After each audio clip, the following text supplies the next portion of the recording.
As this is a first live debate for Davinsky Debunks, the topic of today is whether the Western world should limit non-white immigration and whether nations should seek to retain a demographic majority. I'll preface this by saying this is purely for entertainment purposes and not reflective of our true thoughts. Ched will be arguing pro-immigration and I'll be arguing anti-immigration. So I'll go first as we've already established this. So here are my arguments. I'll lay them out one by one. First point, demographic shift and self-preservation. It's almost exclusively a Western train of thought that borders are racist and anyone is welcome to become naturalized. On the 14th of January 2020, Japan's finance minister and deputy prime minister, Taro Aso, said, "No other country has lasted as long as 2,000 years with one language, one ethnic group, and one dynasty." In 2005, he said something similar, calling Japan a one-race nation. It's a little hyperbolic, but Japan is over 98% ethnically Japanese. South Korea also holds a supermajority. This is smart long-term thinking. In 300 years, they will keep the same, if they keep the same policies, Japan and Korea will be phenotypically resembling that of the Japanese and Korean people of today. This cannot be said for the Western world. So why does it matter? Well, for a few reasons. Countries aren't just arbitrary lines on a map. The culture, architecture, religion, language are all influenced by the demographic majority.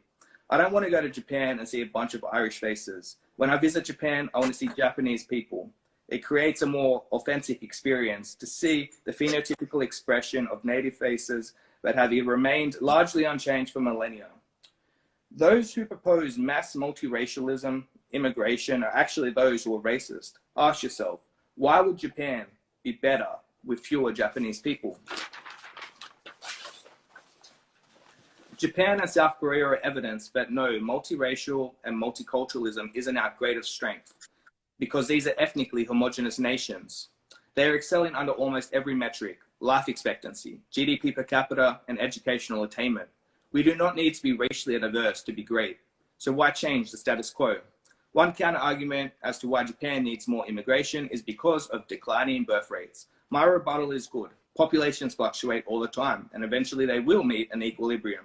What's unnatural and unsustainable is continual population increases, which I'll go over in my environment argument. So here's the solution to Japan's temporary problem. Tax the younger generation more in the short term to pay for the retirement benefits of the larger elderly population until they die off, or simply make it easier for people to come over and work, but send them home after.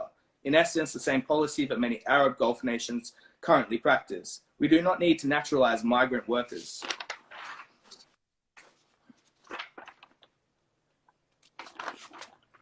My second point on the importance of challenging demographic shift and self-protection is so that we can avoid genocide and statelessness. Jews have been expelled from 109 cities and or regions in their 2,000-year history. Basically, every nation they have ever lived, they have been expelled from. This is why I support Israel being an ethno-state and a nation for the Jewish people. White people also have a precedent of being expelled from nations in which we were a racial minority. In 2000, Robert Mugabe, the president of Zimbabwe, changed the laws which resulted in thousands of white Zimbabwean farmers to give up their land and flee the country due to racial hatred incited by the government. In 1972, the president of Uganda, Idi Amin, gave Asian Ugandans 90 days to flee the country, displacing close to 100,000 individuals. Stalin displaced millions of ethnic minorities to Siberia and other inhospitable places. We must learn from history and how quickly things can change. We can go from peace to genocide in an instant. The problem is, when the Western world becomes multiracial and in-group preference for whites becomes limited, where do we go? Do we become the new Jews? Do we wander the earth stateless? Do we find temporary refuge in other nations and pray that they too don't expel us? If Maslow's hierarchy of needs is true, one of the most basic tenets is that people need security, and minorities can never have security as they are always at the whims of the racial majority. A counter to this might be, well, Eastern Europe is still pretty homogenous. Just go there. And here is where my distinction comes in. I argue that there are two races of white people, Old World Europeans and New World Europeans. So what's the difference? Well, Old World Europeans are far more ethnically homogenous. Poland should advocate and preference ethnic Poles and not just white people in general. The commonality of New World Europeans from Australia, Canada, America, South Africa, New Zealand, etc., is that we are very multi-ethnic. Many of us don't even know or feel any connection to our ethnic origins. If someone is 1/4 Dutch, 1/4 Italian, 1/4 English, 1/4 French, faces racial displacement from South Africa, where do they go? Well, I argue they should be granted preference, and similar to the law of the return of Israel, which allows any Jew migration back to Israel, we too should have migration from any New World European population to another. This is a real world situation. As we know, New World Europeans in South Africa face heavy racial hatred. Australia immigration leader Peter Dutton proposed back in 2018 that white South African farmers should be granted asylum in Australia. Trump has also proposed something similar. But in the end, both proposals were rejected, and it took the old world Europeans, in the case of Russia, to accept these displaced New World Europeans from South Africa. To conclude this point, the New World should allow for migrations of other New World Europeans into their states, as we have an ancestral connection to one another. As we have left the Old World and have become an agglomeration of various European ethnicities in what we call white. You may not know if you were part Swedish, Greek, Finnish, but what you do know is what you've been told. You are white. This is how you've been identified. It's up to the New World populations, the New World nations, to look after one another.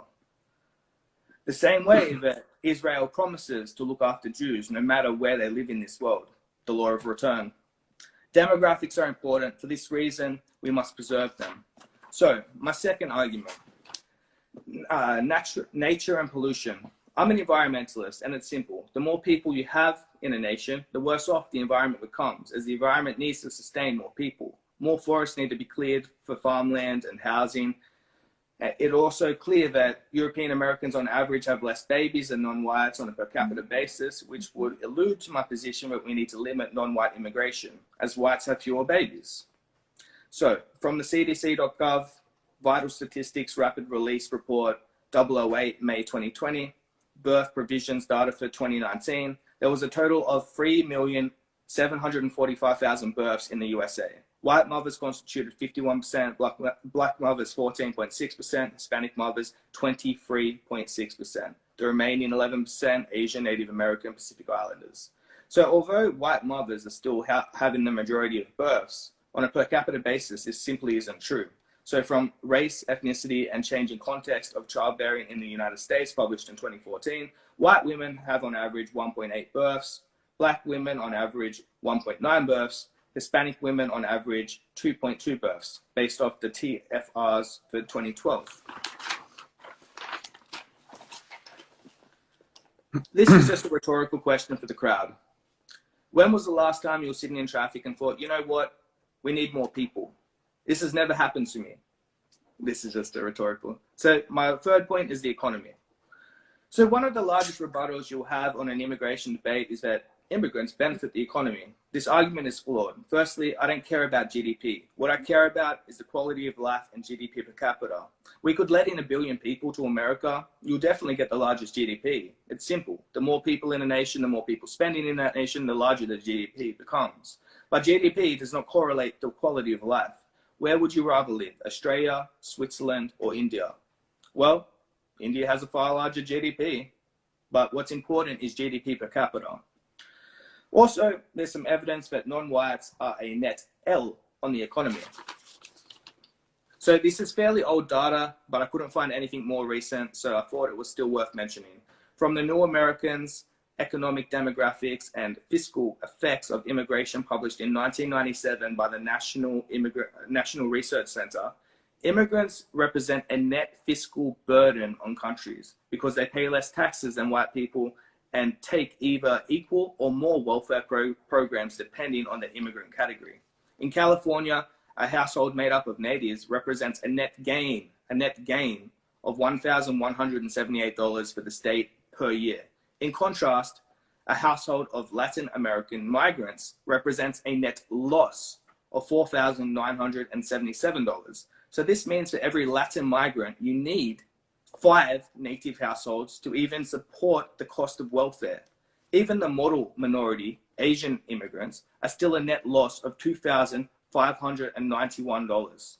For these reasons, there is no economic benefit to immigration. The only category of immigrants but was a net positive in this study, were the European and Canadian migrants. A study from 2015 titled Welfare Use by Immigrant and Native Households, an analysis of Medicaid, cash, food, and housing programs found that white immigrants use the benefits at a rate of 34.9%. Compare this to 69.5% for Hispanic immigrants. My last argument is that we shouldn't, my last argument as why we should severely limit non-white immigration is to actually benefit the developing world. There is a phenomenon called a brain drain. This occurs when the richest, most highly skilled, educated people leave a nation to move to another. All of these Nigerian, Indian doctors, engineers, etc. are giving up their services to the Western world instead of their ancestral land, and creates brain drain. In terms of refugees, I will paraphrase the great Dalai Lama. European countries should not become African or Arabic. We should take these people, train them, and let them earn money. But the idea should be for them to return and eventually rebuild their nations. The end. Nice. Do I just go straight into it, or? Yeah, if you want to address any of those, but I think if you have any, I guess, rebuttals to that, we can go over that after you say your piece. Yeah, I think that's better, because like I'll state the facts that I have, and then we can maybe discourse after that. Yeah. Yeah, that sounds good. Cool. All right. My points are mostly based on the economy, because that's most of the stuff that I could find, and with the limited time that I have. So I was going to get straight into it. All right. Immigration fuels the economy. When immigrants enter the labor force, they increase the productive capacity of the economy and raise GDP. Their economies rise, but so do those of natives. It's a phenomenon called the immigration surplus. And while a small share of additional GDP occurs to natives, typically 0.2 to 0.4%, it still amounts to 36 to 72 billion per year. In addition to the immigration surplus, immigration stimulates the labor market by flowing into industries in areas where there is relative need for workers, where bottlenecks or shortages might otherwise damp growth. In addition, the rise in high-skilled immigration, a pronounced trend since the 1990s, has been linked to innovation, specifically to higher patenting rates among immigrants. Interestingly, great innovation among immigrants appeared to boost it among natives. Immigrants innovate more than natives because they are concentrated in STEM occupations where there's a lot of R&D and entrepreneurial activity. 44% of medical scientists are foreign-born, 42% of computer software developers. Immigrants hold jobs that are important to the economy and communities. Immigrant workers without a college degree, who appear to be the main target of anti-immigration, are found throughout the economy and make up a sizable share of the workers in certain industries. Firms in such industries will have a harder time hiring staff if these workers can no longer come or stay. 36% of workers in the farming, fishing, and forestry fields are immigrants without college degrees, as are 36% of building, ground cleaning, and maintenance workers, 27% of hotel workers, and 21% of home healthcare industry workers. They do the jobs that native people don't want to do. Immigrants help support the aging US population. This is particularly important given the economic and fiscal challenge posed by the retirement of the baby boom generation. By 2035, the Census Bureau projects that there'll be only 2.4 working age adults in the US for each person aged 65 or older, down from 4.7 now. Immigrants and their children will have accounted for virtually all of the country's growth in the working age population. And in the decade ahead, without immigrants and the children, the working age population in the United States will decrease by more than 7 million. Although immigrants made up just 13.7% of the US population in 2017, they made up almost 30% of all new entrepreneurs in the United States that year. Immigrants continue to be nearly twice as likely as native-born people to start businesses, which in effect creates more jobs. According to a study by New American Economy, nearly 44% of the companies on the 2018 Fortune 500 list were founded by immigrants or the children of immigrants. Together, these companies in the fiscal year 2017 brought in 5.4 trillion in revenue, a figure that is greater than the gross domestic product of every country in the world other than the United States and China. Immigrants own more than 60% of all gas stations, 58% of all dry cleaners, 53% of all grocery stores, 45% of all nail salons, and 38% of all restaurants. Now let's talk about undocumented workers. In 2016, CAP worked with two leading economists to study the economic impact of removing all undocumented workers from the workforce. The report found that such a policy would immediately reduce the nation's GDP by 1.4% and ultimately by 2.6%, and reduce the GDP over 10 years by $4.7 trillion. Every industry would suffer significant damage, but some would see workforce reductions of up to 18% or more, with long-running GDP losses in the tens of billions of dollars annually for every industry. Most immigrants pay more in taxes over their lifetimes than they're consuming government benefits. Are immigrants ruining our way of life? In reality, immigrants change culture for the better by introducing new ideas, expertise, customs, cuisines, and art. Far from erasing the existing culture, they expand it.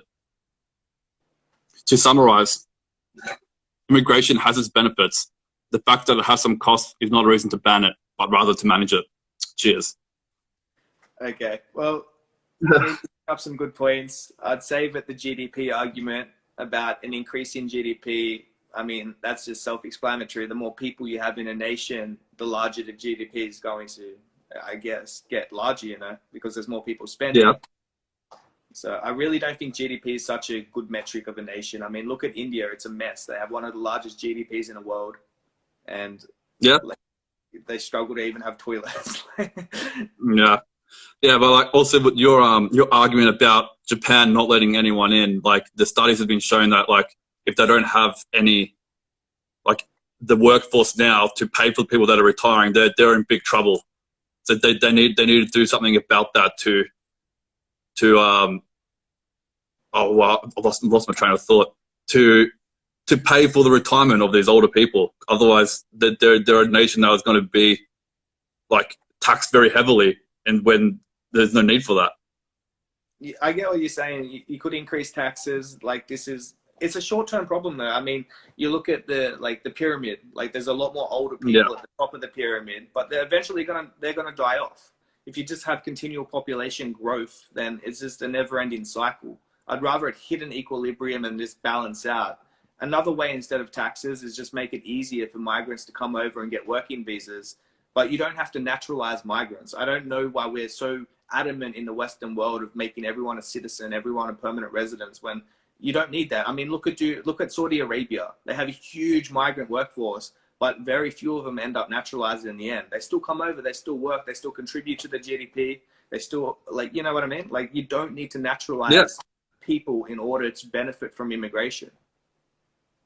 Yes, that's true. But also we need specialist immigrants to stay, like doctors, scientists, and all that. We can't just like not have any more doctors or any more like specialty people coming over.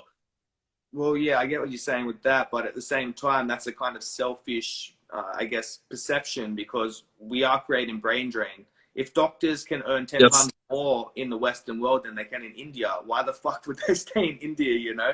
And then this creates a problem in India where they have a shortage of these highly skilled people. So it's a catch-22 with that. So you're right, but also like I feel like if you care about your country, then you should be selfish about it anyway, right? Because that's how it works. You could give them long-term visas, and then eventually they return. Yeah.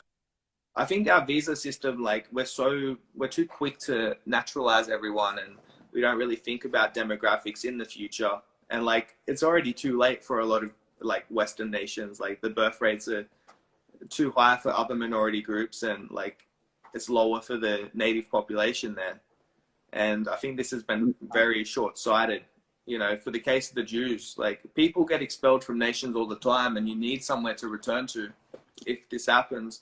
Like it's only been a pretty recent phenomenon that we've really experimented with like this mass multiracialism in the Western world, where everyone's welcome and like everyone has their own communities. And it was only like 80 years ago that the Jews were being genocided, and Yeah, around the same I know what you time. mean, but it's also like, why should like the people who are less fortunate than us not have the opportunity to make more money and better their own life?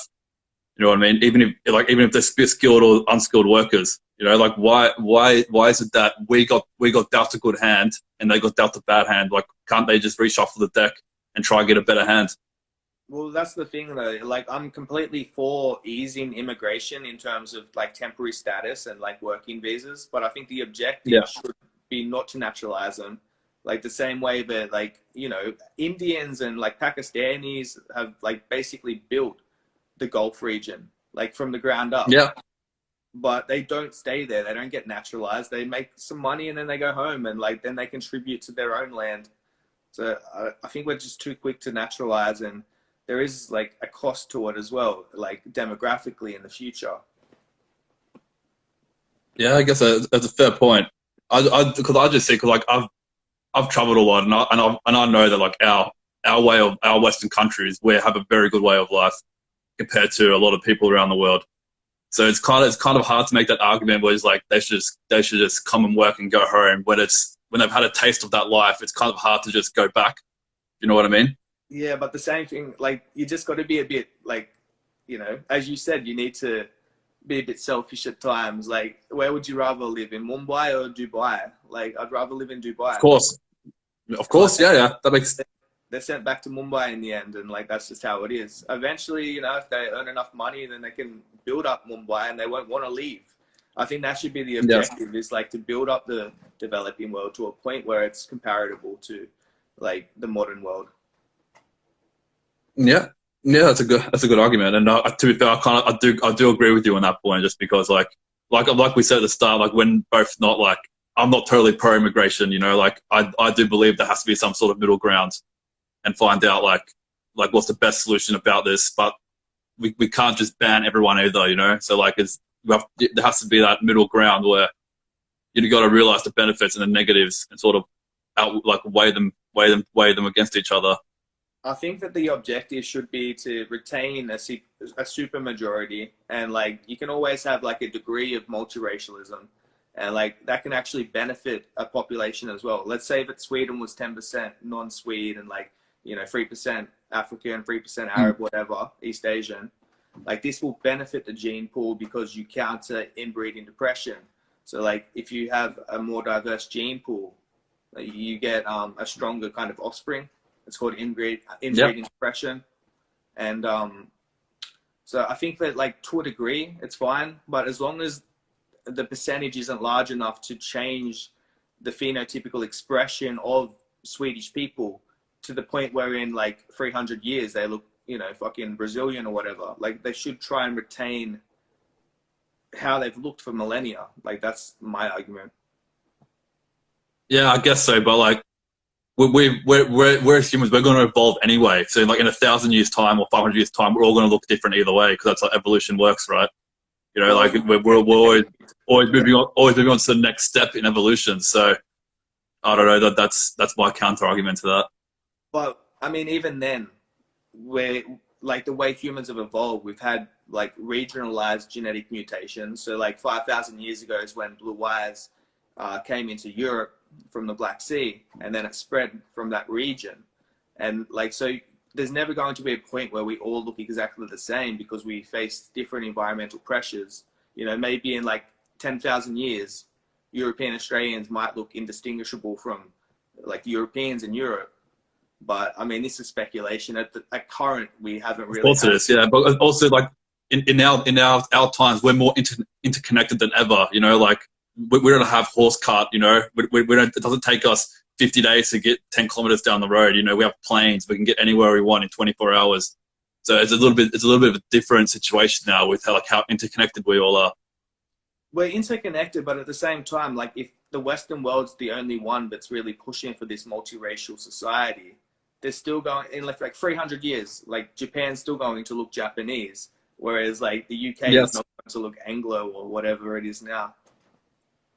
And I think that I guess that's also to do with like I guess the Western society, and I think they feel a little bit guilty of all like the stuff they've done in history. You know what I mean? Like it's a shame though because you can't really hold on to past guilt. A son's not guilty for the crimes of their father. People. No, no, I agree with that, and I do think that we should learn from our mistakes and move forward, and better ourselves. But like, it's living in the past doesn't really help anyone besides feeling depressed and guilty.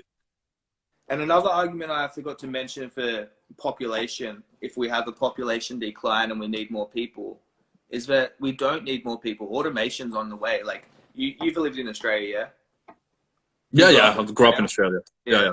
So, like, you would know, going to Woolworths as a kid, you would have fucking 10 checkouts with 10 different people. Now there's one person monitoring fucking 10 different self-checkouts. So, like, like one person can do the job of 10 now, and then truck driving jobs, like so many jobs are going to be automated in the future where like a big population it's unsustainable. Yeah, but that's where my argument comes into, where we need more specialized people. We need programmers. We need people who can maintain these automated jobs. Like, because to have an automated job is doing someone who programs that, who can maintain it. So it's not like you're going to lose the unqualified jobs, but you will need more qualified jobs to have the automated jobs. Yeah, right. I don't know if there's going to be enough of those that counter you can't really expect someone who's, I'm not going to judge a truck driver. My brother's a truck driver, but No, I'm not judging anyone either, but there's an intellectual kind of capacity that people go into for most of their work, like the reason my brother's a truck driver isn't because he chose not to be a software engineer. Like, that's what he's capable of doing. So we can't really expect like everyone to just go into these niche kind of fields. We do have a limit, unfortunately. And yes, it's true.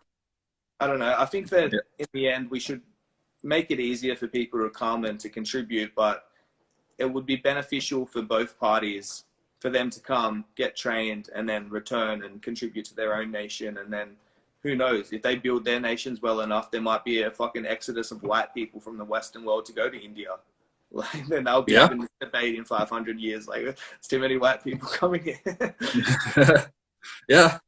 It's a very fine line, because it's very hard to like if you're anti-immigration, it's very hard not to sound racist. You know what I mean? But like, obviously, I'm not saying that you are racist or anything like that. Obviously, this is just for entertainment, but it is very hard to say like, don't bring them in because like we're losing jobs or like whatever. Like, it's not beneficial to society. Like, but I think I agree with a lot of things you're saying as well. That's the thing. So it's like, it's very hard to like balance. Well, it's the fear of like, it's a controversial topic, but at the end of the day, yes. My argument for it not being racist is because foreigners aren't a race. Like, maybe if you excluded Indians specifically, then you could say that's racist. But like, just wanting to retain a natural demographic, your demographic which you currently have, I don't think that's racist. I think it's more racist to say Japan should become less Japanese. It would make it a better country, because that's the status quo. So why would you change the status quo in order to achieve something better when their country's already going well? Yeah, that's a good argument too. Yeah. But you said a couple more things that I can't really think of. I guess, is there any questions from anyone in the crowd? I don't know how to say this person's name. IRL made a good point about the market being saturated if you have all these niche jobs. The market being saturated if you have only niche jobs. Yeah, like we'll talk about automation, and they said like, and when you said like, if everyone goes into programming, then obviously that's going to be very saturated as well. Yeah, exactly. Yeah, so well, there's enough, like, there's too many low-skilled laborers and workers now. Like, there's an excess. So like, yes, you can't expect them all to, even if they are intellectually capable, to go into these niche fields, which they're not. There's going to be an excess there, and there's going to be unemployment. One other argument that I had for, you mentioned like people not wanting to do jobs, like you gave a few examples, like fruit picking. Yeah, well, I can read that back out to you again if you want. Well, so like it was a statistic of like the farming, fishing, and forestry, the building, maintenance workers, hotel workers, and healthcare industry workers. Like, because like the immigrants make up a big percentage of those. Almost, it's over like over 25% in almost all those fields, and that's mostly jobs that native people don't want to do. You know, like especially in Australia, I've realised that there's a lot of natives who'd rather be on the dole or like be on benefits than do a job that's beneath them. You know what I mean? Well, I think it's more to do with like, okay, so let's take the American situation where most of the fruit pickers, I'd presume, are Hispanic from Mexico. Yeah.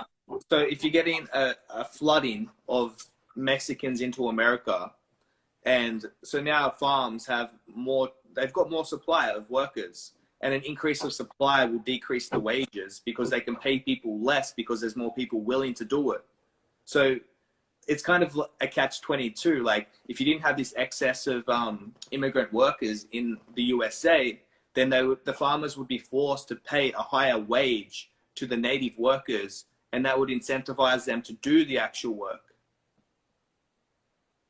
Yeah, that's a good point. Also, but like, if you think about it, like the more immigrants you have, the more housing you need. So that's also real estate value goes up, and these rural communities that didn't have people are now getting more populated, which in turn creates more income for that local small community in like the rural areas. Have you ever been to Tasmania? No. So I went to Cradle Mountain the other week, about a month ago, and I was at a viewpoint. I was walking up with this Indian student, and we're looking at the fucking, like, the horizon. You can't see anyone for miles. And he said, it's such a shame, like, this isn't built up. Like, in his mind, he wanted to see a city there. In my mind, I liked the natural beauty, you know. I didn't want to see it. Of course, yeah. So it's a different yeah, but see, like, as a tourist, like, that's what you like. But if you're living there, you want to see something a little bit more, no? Well, I mean, we've got Hobart. We've got a few cities around Tasmania. We don't need the entire. Yeah, of course. I think, like, the less cities would be better because, like, the more natural world we have. Oh yeah, but yeah, that's true. So, also, what UBI Galaxy just said, they get paid minimum wage, so like they won't get paid less. He makes a very good argument there. It's like, unless the minimum wage goes up, then they won't get paid any more or less than the natives. Well, I guess, like, if let's say that there weren't immigrant workers wanting to do the fruit picking jobs because that was the only jobs they could get, and if the minimum wage was too low for that field and other workers, like native workers, didn't want to do those jobs, the farmers would just be forced by the market to pay more in order to get people to actually pick their fruit. So the minimum wage is the minimum. Like, the farmers, if they don't have people to pick their fruit, they're going to increase the price. They're going to charge more in the store. Like, that's just what's going to happen. Yeah, but minimum wage is also based on the livable, like how much wage you need to live. But and with the pricing, if no one wants to do that work because the wage is too low, they're going to be forced to pay their workers more in order to incentivize people to actually do that work. Yes, but then the price of our goods will also go up. You know what I mean? It's a catch-22. So like if, for example, like if it costs, I don't know, $15 an hour to pick apples, then you can see the increase of apples go up by $1 a kilo. You know what I mean? Or $2. I don't know the statistics on that. So like it always trickles back down to like the consumer at the end of the day. Yeah. So yeah, no doubt, like, the cost of living would probably increase. But there was an interesting study. It was just a shame. It was from '97. I'd like to see a new study now about just the net positive and the net loss from different migrant workers, because according to that study, it was a net loss for Hispanic migrants of close to $5,000. Natives was a net positive of over $1,000. So I'd like to see that now, because if that's still the same, then it kind of like ruins that argument. Yes. Yeah, well, because I could only find statistics from 2017 and 2018. And then, like, a lot of stuff is because of the coronavirus this year. It's very hard to find statistics for this year anyway. Well, that's pretty recent. Yeah. I think anything. Yeah, it's the last. Well, because I couldn't find like the different. I just found all immigrants. It wasn't more like just non-whites and whites.